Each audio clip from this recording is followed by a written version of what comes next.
Ethical Perspectives on the News is produced by the Interreligious Council of Linn County, which is solely responsible for its content. The views and opinions expressed on this program do not necessarily reflect those of the staff and management of KCRG TV9. Hi, and thank you for joining us on Ethical Perspectives. I'm Beth Parker. Technology, technology, technology, especially the digital, virtual, data, and or online technologies. They frighten some of us, entertain us, addict us, intimidate us, and benefit most of us in many ways. I'm hoping that we can produce some ethical perspective episodes that help us resolve the complex and often contradictory impacts of technology. In the field of education, for example, can we agree that today's schooling looks different than it did 30 years ago, or 10 years ago, or 10 months ago, maybe? Well, here to help us sort it out are three distinguished educators from very different platforms. So please briefly introduce yourselves and educate us about the work you do. And Rory, we'll start with you because you've been here through this before.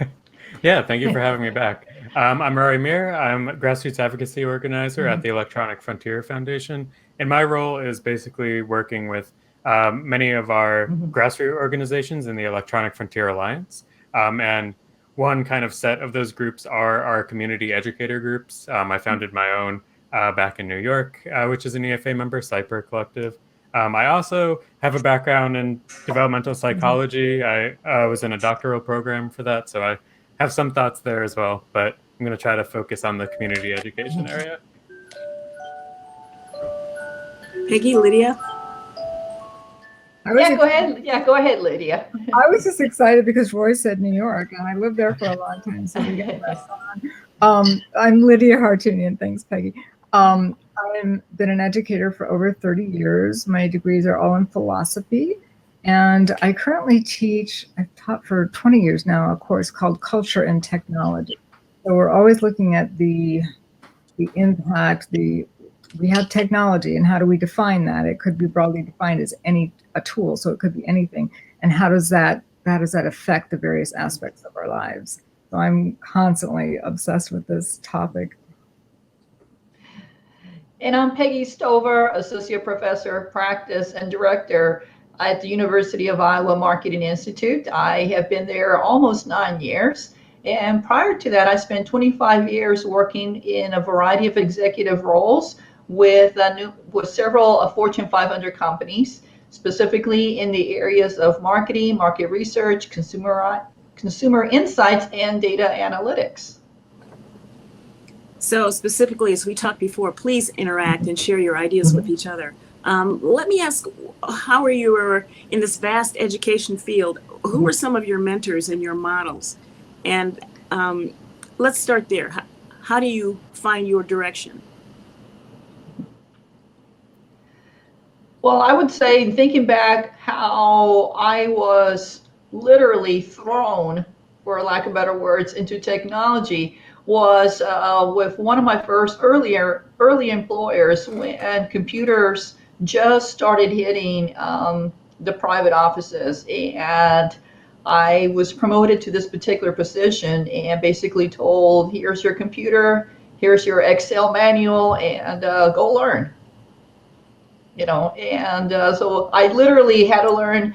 At that time, it was an Excel. It was called Lotus. So I probably just dated myself. So learning Lotus, ND-Base, and several other computer software programs. So it really opened my eyes to the power of not just data analysis, but technology. And then from there, just a rapid advancement of how technology has overtaken in terms of a lot of the different functions that I used to take for granted, especially when it comes to data analysis and consumer insights.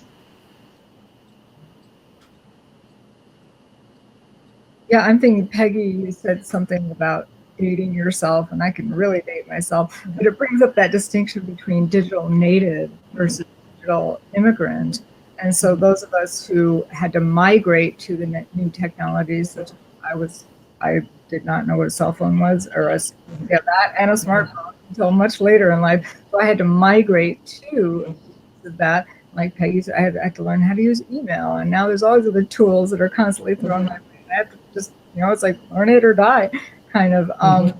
So the mentors, I mean, there's people books I can read, but quickly it's just your audience. It's just who we're interacting with, the humans that know or don't know the things that you're trying to learn yourself, and it's kind of a collaborative effort that it's really strange because it's so fast paced and it's fairly unprecedented. I would say technology is not unprecedented, but the rate at which it's advanced for humans, I think, is kind of new.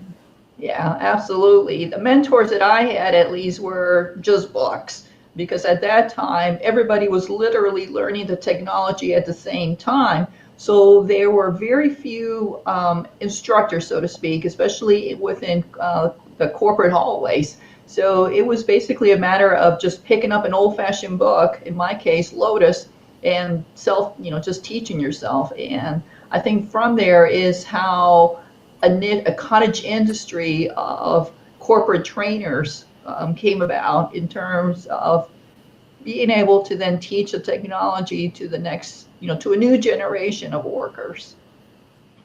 Yeah, I think similarly to what y'all have been saying, I'm thinking about my own experience, and I grew up with the internet and just kind of under the assumption of if I want to figure out how to do something, I can search it and figure it out, and a lot of teaching myself. And then I think the real time I thought about education and what that means is when I was in grad school, and all of a sudden I had to teach a class, and I was engaged with community groups that had all these questions about how technology works and how to protect themselves. And I learned very quickly that the way I learn is totally not connected to the way that I have to teach, that I have to actually listen to the communities that I'm working with, learn about their context first. I think the first step of teaching is learning, and kind of tailoring everything. So you're not just walking in and saying you have to do X, Y, Z no matter what, and kind of responding and kind of co-creating the knowledge with the students.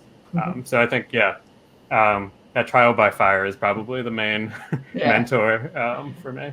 So the best teacher. Go ahead, Peggy. I was going to say trial by fire, the best teacher. Yeah. Well, that encourages me because, a lot of people may think, well, I'm too old to learn, or I could never understand that. And when you just jump in there and keep fighting and swinging, it's amazing the information that you can come up with. Can you talk about specific technologies that you use in your respective platforms that you think, the security education, what's the last part of that, Rory? Companion. Yes, Companion. Yep. Yeah, I could jump in talking about that. Yeah. So some of the resources that my organization, Electronic Frontier Foundation, put together were the Surveillance Self-Defense Guide, so ssd.eff.org. And the goal of this guide was to provide really straightforward, easily discovered steps on I'm worried about privacy and I'm a teacher, what should I do? And you can find a guide that kind of walks you through the thinking and different considerations to go through. So that's one kind of more self-teaching guide. A part of that is also the Security Education Companion that Beth mentioned, which our goal for that was to put together these modules that you can very easily slap together and make a lesson plan that has activities and time estimation and difficulty rating, and make it really easy to go from kind of wrapping your head around it to sharing that knowledge with other people and making it a shared learning experience. So those are kind of two big resources the EFF provides. I'll also throw out there the EFF blog. If you are trying to wrap your head around a new issue that is popping up, our kind of motto for the blog is to get it right, even if it's not first. So we really value kind of making accessible, more in-depth analysis of headlines. And then for the EFA, EFF.org/fight is a bunch of resources that, if you don't even know how to start a workshop, if that doesn't make sense, it puts together a lot of resources of how to reach out to people, how to promote your event, and how to, design it for folks. So those are, I threw a lot out there, but I think those are a good starting point for folks that want to start learning and teaching about these things in their community. No, it's cool, Rory, what you said about privacy.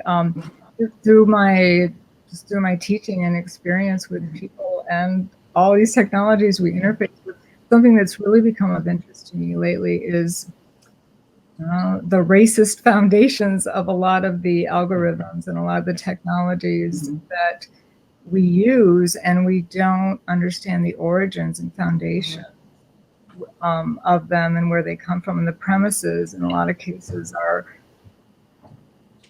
not in favor of all peoples, is one way to put it. So I'm very interested in looking at the racist and sexist and the oppressive elements of technology, in addition to the good.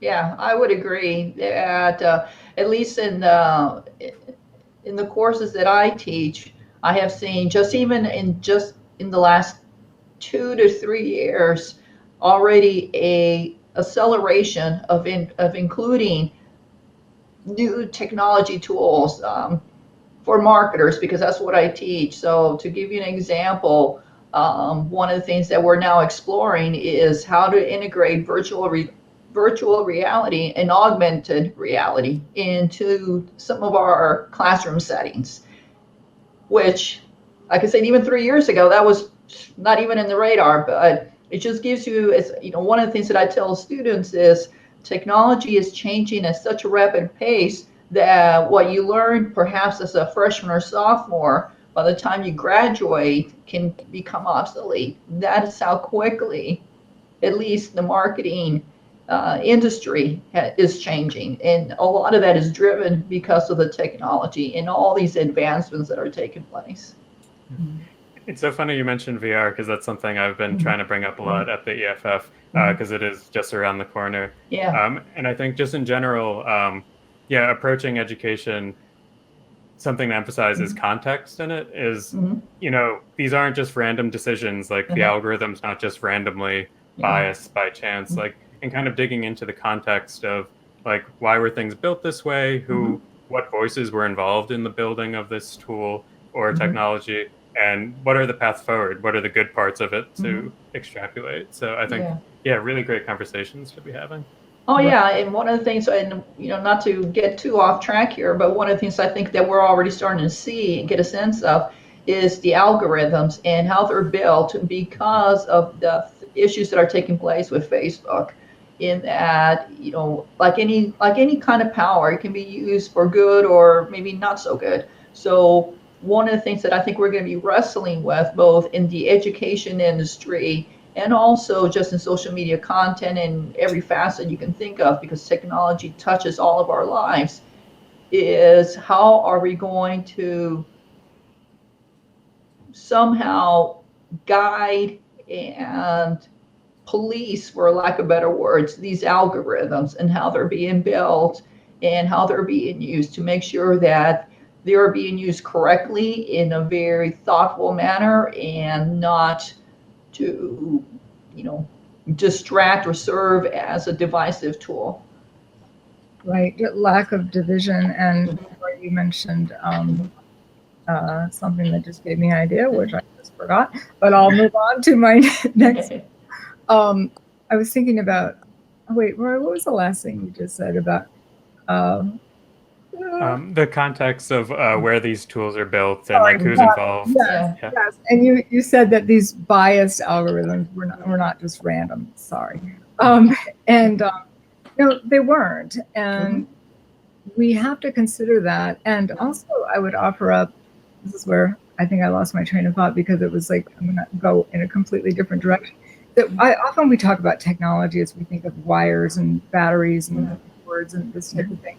But if technology is a tool, then anything is theoretically a technology. So a tree is a tool to, for us, it helps us. For other species, it pumps out oxygen and takes in CO2, all kinds of things.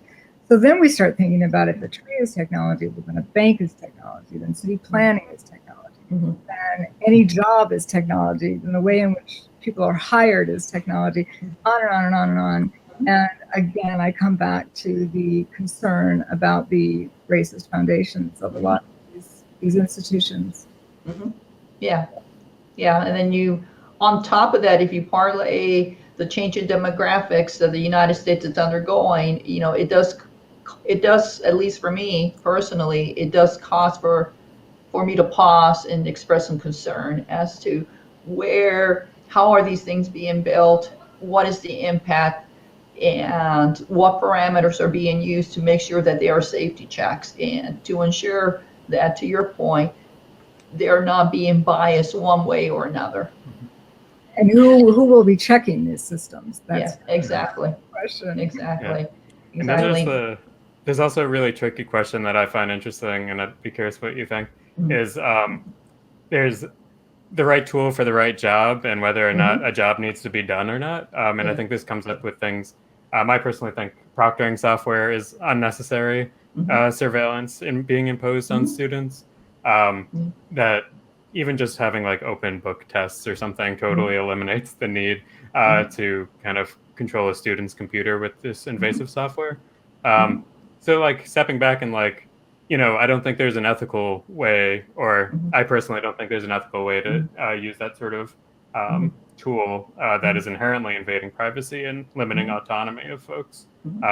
So kind of stepping back from this techno-solutionism that we see a lot of, especially here. I'm in Silicon Valley, so we see a lot of that here. But yeah, I think it's really interesting to explore, and I'd be curious about y'all's thoughts. Oh, I love that idea of not having policing, or checks and, we need checks and balances, but hopefully it'll be organic. I mean, we're teaching freedom and responsibility. So it lies within us, the human, to control our relationship to technologies, and even how our use affects other species. It's not just a species. Yeah, absolutely. And also putting in place safety precautions to make sure that any data that's being collected in the technology itself, it's protecting the privacy of the individual, and that it's not being abused and misused by an organization. So to your point, proctoring of exams, if a student is sitting there taking an online exam and is being watched, what information is being collected about, let's say, the size of the room or what they're wearing or what's in the background, and who is safeguarding these things. So technology is one of those things that if you don't thoughtfully think about ahead of time of how you're going to be protecting and how it's going to be used, it can easily be a very dangerous and slippery slope, because once the genie's out of the bottle, you can't put it back in. And we're already seeing that. You can't put it back in, but again, Peggy, what you're saying is really interesting, because what's the solution is to add more technologies to combat the technology. Or again, I think I'm just going to now sound repetitive, is to teach humans how to have a relationship to all these tools, to all the tools, to trees and computers and digital literacy and all these things. So it's interesting to hear you say that, because it comes down to learning to trust each other, learning to stay connected to each other, which is something that's foreign in our cultures. And I'm going to get in the weeds here, and of course we're going to run out of time. So I guess we have to try this again another day. But, in reference to this question, Adam Gazzaley and Larry Rosen have written in The Distracted Mind, have written that periodical. In the chapter, The Psychology of Technology, they refer to Alvin Toffler's concept regarding the era of too much change in too short time. And Peggy, you were mentioning that. The idea seems to be that subsequent eras from agrarian to information increasingly and perhaps exponentially condense the information that we must process. And the bottom line is that constantly morphing technologies, each of which fulfills a different niche or perhaps a perceived need, draw our attention and focus to deal with that ever-expanding explosion of that indispensable commodity known as information. So your thoughts, where does it start? Where does it, how do we manage that? Yeah, and that's a really good point. And that's something that, it has to start, it has to be a combination of both government and private industry coming together to figure out, how are we going to be managing this, and again, putting in place these safety checks and making sure that whatever algorithms are being used are being created that take into account the consequences of, if, to Lydia's point, if we go down this path, how is it going to impact these individuals? And are there biases that are being written into these algorithms? So yeah, I think it's my personal opinion. It's a combination of, government and industry come together to create a framework of what it is that we need to do here. Peggy, I love what you said. And then I'm thinking, okay, government and industry are made up of what? They're made up of individuals. Mm-hmm. So how do we get those individuals to be the one that we would actually like to enact these? Because when I hear government and industry, I'm like, no, I don't want them deciding for me. But I don't know. I think it starts again with education of the self and maybe broadening. I personally benefit from broadening the concept of technology again, like a technology of a tree as a technology of a bank as a technology, but we're not always just focused on digital wired battery technologies. And then you start to see that you're responsible for everything in the universe. You're responsible for your relationship to everything, especially other beings and other species. And then in my mind, this government and industry thing starts to dissipate, and it just comes back down to individuals and community effort. Mm-hmm. Yeah, I like that. And I think, when I hear like this rapid change, just to complicate it, I'm interested in where this change is coming from, who's driving this change.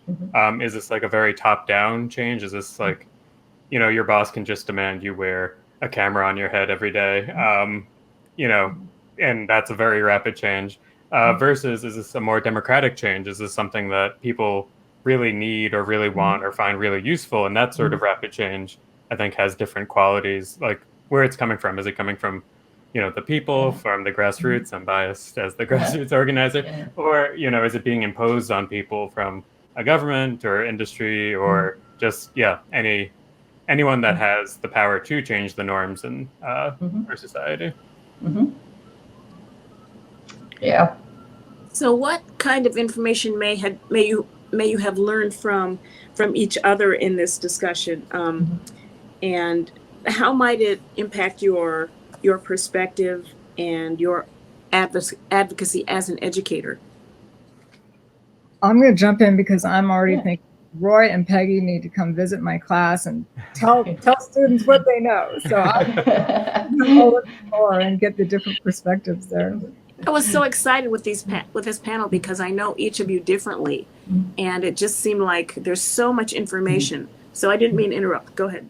No, you're fine. Oh, you said information. That was something I was going to bring up. I don't mean to backtrack, but the distinction between what is information and what is knowledge is also something that becomes kind of critical in this whole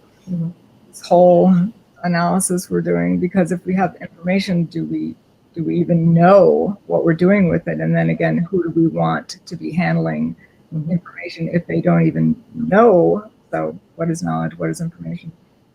Yeah, and that's a really good point, Lydia. The most valuable commodity on the planet is information.